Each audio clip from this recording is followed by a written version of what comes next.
মাত্র একটি ডিম দিয়ে 10 মিনিটে চায়ের সাথে খাওয়ার জন্য অথবা বিকেলে স্ন্যাক্স হিসেবে আমার মনে হয় না এর থেকে মজার রেসিপি আর হতে পারে। বিশ্বাস করুন, এটা সম্পর্কে আমি যত বলবো ততই কম হয়ে যাবে। নামি দামি যে কোনো ব্র্যান্ডের বিস্কুটের স্বাদকেও কিন্তু হার মানিয়ে দিবে। আসসালামু আলাইকুম everyone, welcome back to my channel. এত অল্প উপকরণে এত মজাদার বিস্কিট ঘরেই তৈরি করে নেওয়া যায়, এটা আসলে ভিডিওটি না দেখা পর্যন্ত আপনারা হয়তো বিশ্বাস করতে চাইবেন না। চলুন ঝটপট রেসিপিটি দেখে আসি। বিসমিল্লাহ। প্রথমে একটি মিক্সিং বলে নিচ্ছি রুম টেম্পারেচারে থাকা একটি ডিম, সাথে দিয়ে দিচ্ছি হাফ চামচ লেবুর রস এবং দিয়ে দিচ্ছি হাফ চামচ লেবুর খোসার সবুজ অংশটা আমি এখানে গ্রেট করে নিয়েছি, সাদা অংশটা কিন্তু নেওয়া যাবে না, তাহলে তেতো হয়ে যাবে। আরও দিচ্ছি হাফ চামচ চিনি, চিনিটা আপনারা আপনাদের টেস্ট অনুযায়ী কমিয়ে বাড়িয়ে দিতে পারবেন। এবার একটি হ্যান্ড হুইস্ক দিয়ে সবকিছু একসঙ্গে খুব ভালোভাবে মিশিয়ে নিচ্ছি। ততক্ষণ পর্যন্ত ডিমের মিশ্রণটা ফেটিয়ে নিব যতক্ষণ না চিনিটা পুরোপুরিভাবে মেল্ট হয়ে আসছে।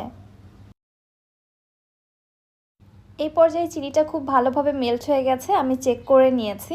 এবার এর মধ্যে দিয়ে দিচ্ছি 1/3 কাপ সয়াবিন তেল। তেলটা দিয়ে আবারও হুইস্ক দিয়ে ভালোভাবে মিশিয়ে নিচ্ছি।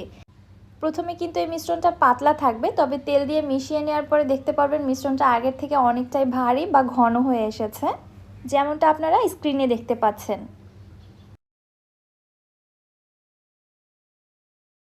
আমি লবণ দিতে ভুলে গিয়েছিলাম, দিয়ে দিচ্ছি হাফ টি স্পুন লবণ। আবারও হুইস্ক দিয়ে ভালোভাবে মিশিয়ে নিচ্ছি।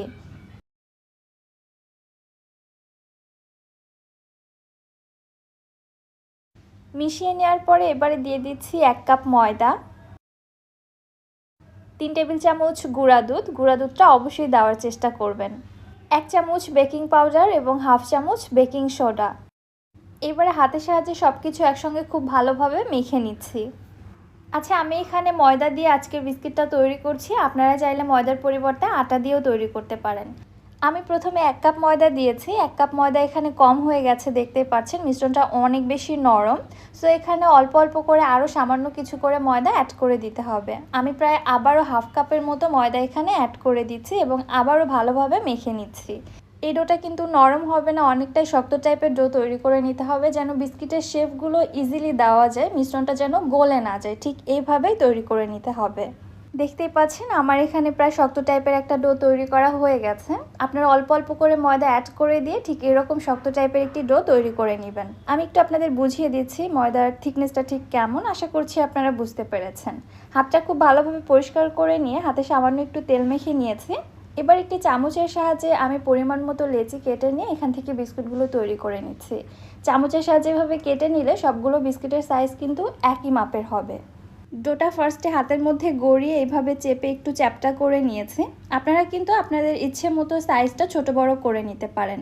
এবারে দেখুন একটি নাইফের সাহায্যে আমি এইভাবে দাগ কেটে ডিজাইন করে নিচ্ছি। আপনারা আপনাদের ইচ্ছে মতো যে কোনো ডিজাইনে তৈরি করে নিতে পারবেন। তবে এই ডিজাইনটা দেখতে কিন্তু আমার কাছে বেশ সুন্দর লাগে, আমি এভাবেই তৈরি করে থাকি। একইভাবে আমি আপনাদের বোঝার সুবিধার্থে আরও একটি বিস্কুট তৈরি করে দেখাচ্ছি। ঠিক আগের প্রসেসেই কিন্তু তৈরি করে নিচ্ছি, আপনারা স্ক্রিনে একটু ভালোভাবে খেয়াল করলে বুঝতে পারবেন। এইভাবে একে একে সবগুলো বিস্কিট তৈরি করে নেওয়ার পর আমি চলে যাচ্ছি চুলাতে এগুলো ভেজে নেওয়ার জন্য। বিস্কিটগুলো কিন্তু আমি তেলে ভেজে নিব, তার জন্য এখানে আমি TQIU ব্র্যান্ডের মাল্টি কুকারটা ব্যবহার করছি।